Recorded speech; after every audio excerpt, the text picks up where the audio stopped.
Et bien voilà, on se retrouve donc pour la troisième partie de cette émission consacrée à Ivray-l'Évêque. Vous l'avez bien évidemment vu tout à l'heure sur nos belles images et à travers les commentaires, le complément de Pascal Mariette sur le patrimoine. Et on se retrouve avec Damien Saunier, qui est le boss, on va dire, le team manager du team Yoshimura CERT 72, mais qui est surtout un passionné de moto, au-delà des 24 heures qui auront lieu dans 15 jours et où son équipe sera bien évidemment parmi les favorites cette année, une nouvelle fois.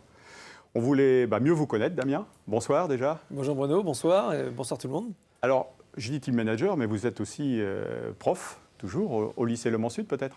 Toujours, oui, depuis 1997, date de la rentrée scolaire 1997, quand la section du junior team Le Mans-Sud a débuté. Et c'était rentrée scolaire 97 pour la saison sportive 98. Donc j'ai été élève au lycée et j'y suis toujours. Ouais. Alors Damien, avant justement de parler du lycée Sud et puis de tout ce qui est arrivé, tout ce qui arrivera dans le futur, on va faire un petit moment, un petit comeback, revenir un peu en arrière sur vous, sur votre carrière, un peu sur la genèse de l'histoire, comme on a coutume de dire. Comment tout ça a commencé ? Vous êtes tombé tout petit dans le bain de la moto ? Waouh, on revient un petit peu en arrière. Ouais. Moi, depuis tout gamin, je voulais faire de la moto. Mon père était dans les chevaux. Et au début, je voulais faire du cheval et lui, il ne voulait pas. Et du coup, je voulais faire de la moto. Waouh, quelles images. Ouais. Et je voulais faire de la moto. Et j'ai eu ma première moto, j'avais 4 ans et demi. Ça doit être ça. Je dois avoir 4 ans et demi, 5 ans. Je me rappelle très bien. Waouh, j'ai chouettes images. Et j'ai fait de la moto très longtemps dans les chemins autour de chez moi avant de commencer le motocross. Et là, on est en 1988 quand je rentre au sport-études managé par Jean-Claude Chemarin, élève au lycée Le Mans-Sud. Motocross, enduro, vous avez fait les deux, J'ai commencé par championnat de France cadet. Alors c'est rigolo parce que cet après-midi... On voit les images d'ailleurs. Ça c'est une épreuve du championnat de France d'enduro quand j'étais inter, exactement. Et c'est rigolo parce que cet après-midi est passé Mickaël Pichon à l'atelier. Ah bah oui. On a ramené de Lyon sa moto, sa 2,5 quand il était champion du monde. Et c'est les années où j'ai commencé à rouler. 1988, championnat de France cadet. 1989, championnat de France junior. Et après, je bascule avec les conseils de Jean-Claude Chemarin vers le enduro, le supermotard, championnat de France, un peu de mondial, championnat d'Europe. Et voilà, on est en plein dedans. Ça, c'est le guidon d'or. Guidon d'or 1992 ou 13, je crois. Sur l'asphalte, hein. Sur asphalte et terrain aussi. Exactement, on est au circuit Carole. Et là, c'est le premier trophée, non ? C'était un trophée. Ouais. Alors ça doit être une course de ligue d'enduro, je crois. On revient vraiment en arrière, c'est chouette. Quelle image. C'est sympa. Et donc, voilà, de fil en aiguille, mais il n'était pas question d'endurance encore. À cette époque-là, c'était surtout le pilote Damien Saunier. Exactement, on était sur le... Vous rêviez de faire l'endurance déjà ? C'était quelque chose auquel vous aspiriez ? Alors, tout ce qui touchait à la moto. Ouais. Le cross, l'enduro, le supermotard. Et après, j'ai été élève à la CCI du Mans, le Maroc. Le Maroc, là, on est en 95, l'année où j'ai dû gagner le Maroc dans le Raid de l'Amitié. Et chouette aventure, vraiment. Ouais. Et j'étais à la CCI et avec la CCI, on a participé 2 années de suite aux 24 heures du Mans, au Bol d'Or, avec 1000 jeunes, 1000 bécanes, avec les Kawasaki, juste avant cette période-là. Et ça, c'est 1998, avec un équipage entièrement féminin. C'était la première fois qu'un équipage entièrement féminin était engagé aux 24 heures du Mans, aux 24 heures de Spa et au Bol d'Or, avec quelques courses du championnat de France. Ça, c'est un chouette souvenir. Et je dirais que c'est de là que toute l'aventure a commencé. Et à l'époque, c'est Jean-Claude Chemarin qui avait monté ce projet avec cette belle idée de réunir 3 filles sur la moto. Ouais, vous l'avez dit, comme tout à l'heure, Mickaël Pichon, qui était multiples fois champion du monde de motocross, des États-Unis, Jean-Claude Chemarin, multiples fois 24 heures du Mans, Bol d'Or, champion du monde d'endurance aussi, avec Honda, avec Kawasaki, qui était un petit peu votre mentor, Jean-Claude. Complètement, parce que moi j'entendais parler de Jean-Claude Chemarin par mon papa, parce qu'il suivait la moto, et gamin j'allais aux 24 heures moto, donc du coup j'en entendais parler, et quand j'ai été accepté au sport-études, j'ai rencontré Jean-Claude Chemarin, et c'est de là que tout est parti, parce que Jean-Claude il s'occupait vraiment bien des petits loustiques qu'on était, avec tout le paquet de bêtises qu'on pouvait faire, mais il avait c'était un peu notre père également, donc moi il m'a toujours guidé, conseillé, et le moment où il m'a fait basculer en me laissant le choix, soit tu continues le motocross, mais c'est pas sûr que ça t'emmène bien loin. Si tu continues, tu veux continuer le sport-études, on va partir vers l'enduro et le supermotard. Et l'endurance est arrivé après. Ouais, c'est comme ça que le joint s'est fait, parce que c'est vrai, on en parlait tout à l'heure de Dominique Mélian, mais avant il y a eu Jean-Claude Chemarin qui vous a parrainé, qui vous a mis le pied à l'étrier, on va dire, dans le monde de la moto professionnelle et de l'endurance, quoi. Complètement. Ouais. Là, il y a les années 98, 99 et 2000. Et après, il y a ce basculement d'Honda vers Suzuki, où la naissance vraiment du junior team Suzuki arrive et on continue avec le projet qui tient toujours hein, depuis... Parce que le projet avec le lycée Sud s'est créé en quelle année? Ça, c'était... Alors la moto, au lycée Le Mans Sud, elle est arrivée en 1985 avec le sport-études. Okay. Le projet de la moto de course du lycée via les Honda, rentrée scolaire 97. Donc il y a eu toutes ces années avant où c'était du motocross, du supermotard, du trial, de l'enduro au sport-études. C'était vraiment le lycée Le Mans Sud.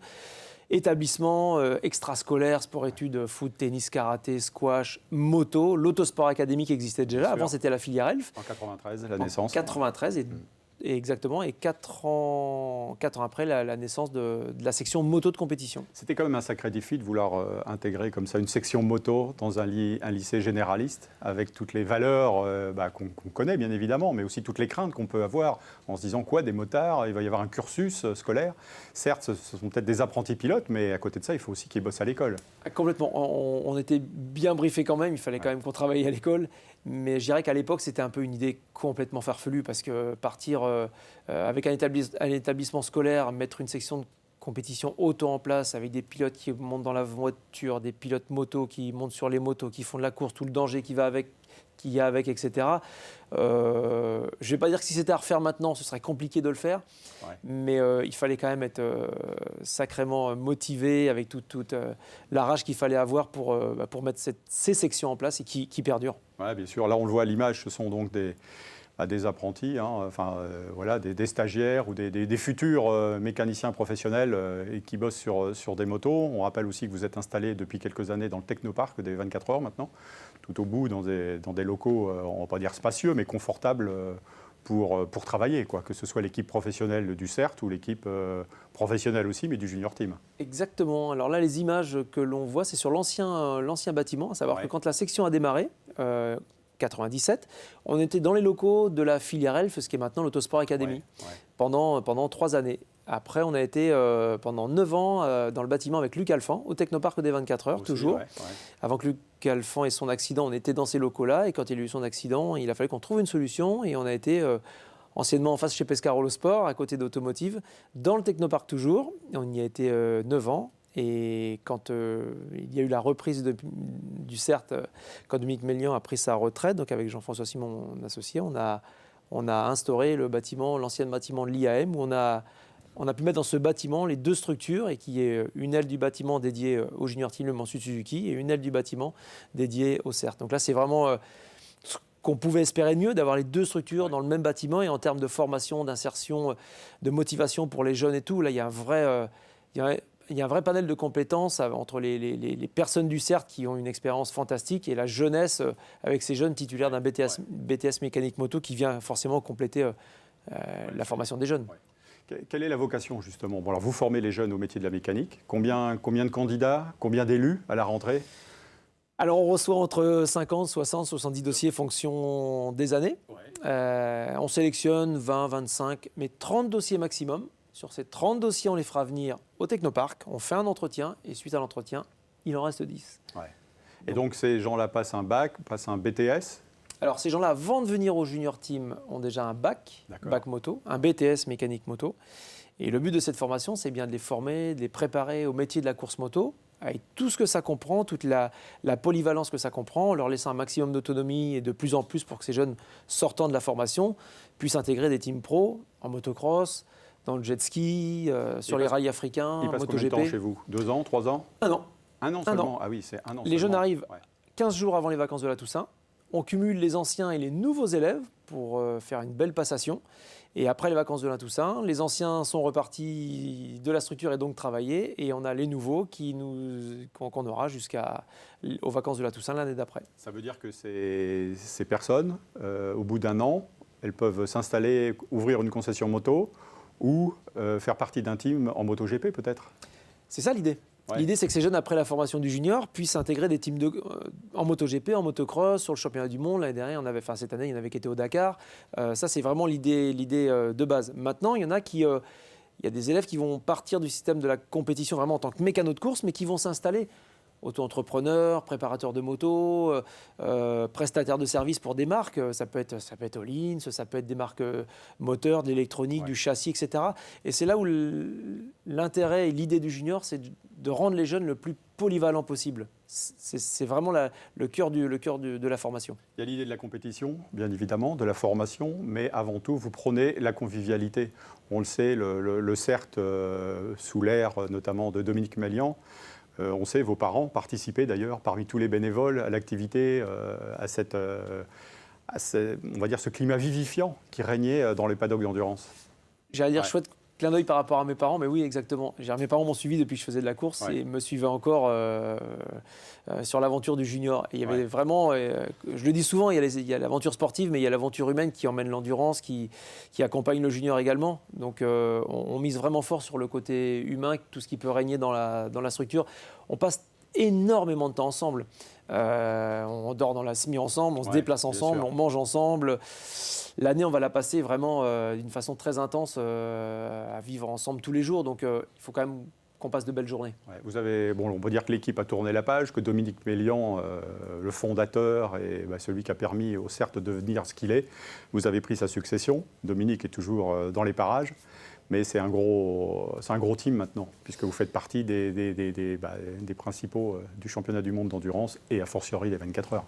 Alors, s'il est clair qu'en 1981, je crois, jusqu'à 2019, quand on a repris, Dominique n'a pas cessé de faire évoluer la structure. Il a fait un super travail tout au long de ces années avec les 15 titres de champion du monde qu'il a ramenés à la marque Suzuki, au CERT, etc. Quand on a repris, on a ramené 2 titres en plus avec des victoires au Mans, au Bol.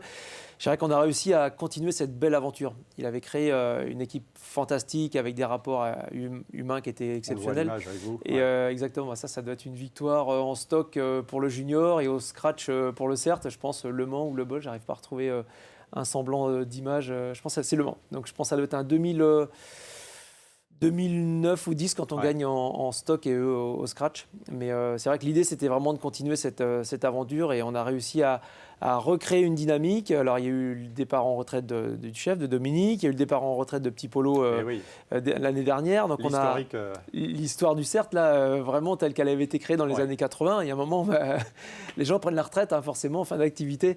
Mais on les revoit tous les jours.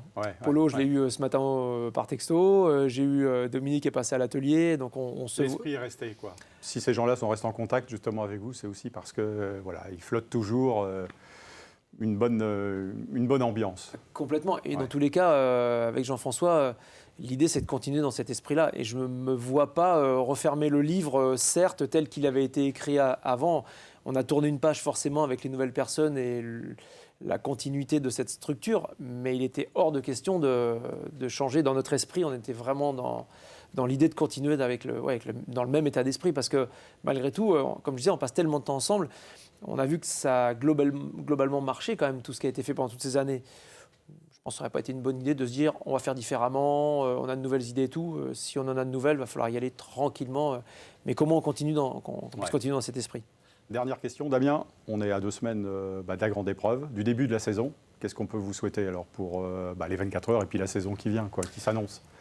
Je dirais que l'année dernière, on est un peu passé à côté du Mans. C'est pas très bien passé. Premier virage premier tour de la première course. Je dirais que c'est au moins de renouer avec la victoire au Mans, parce que c'est vrai que le Mans, ça reste Le Mans. Enfin, auto, moto, karting, tout ce qu'on voudra. Le Mans, c'est Le Mans. Donc, retrouver une place qui nous échappe. Il y a un nouveau podium au Mans. On l'a vu ce week-end avec le FSBK, mais on pouvait pas monter dessus parce qu'il n'est pas terminé. Donc la moto sera la première discipline à pouvoir l'inaugurer. J'aimerais bien quand même qu'on soit les premiers à monter dessus et sur la plus haute marche. Et puis après, qu'on fasse une saison qui nous correspond avec des podiums, des victoires et pourquoi pas ramener un 18e titre à la marque Suzuki et au CERT. Je pense que ça nous tient à cœur au sein de l'équipe actuelle avec toutes les nouvelles personnes qui sont venues nous rejoindre.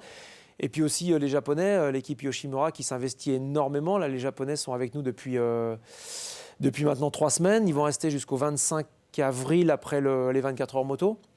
Donc ils s'investissent tellement dans cette structure, ils ont tellement envie que ça fonctionne. Moi, j'en les côtoie au quotidien. C'est vraiment des chouettes personnes et j'aimerais bien que ça sourie au Mans et puis qu'en fin d'année, on arrive à décrocher une nouvelle, comme le dit le chef, une nouvelle timbale. C'est tout le mal que l'on vous souhaite, mon cher Damien.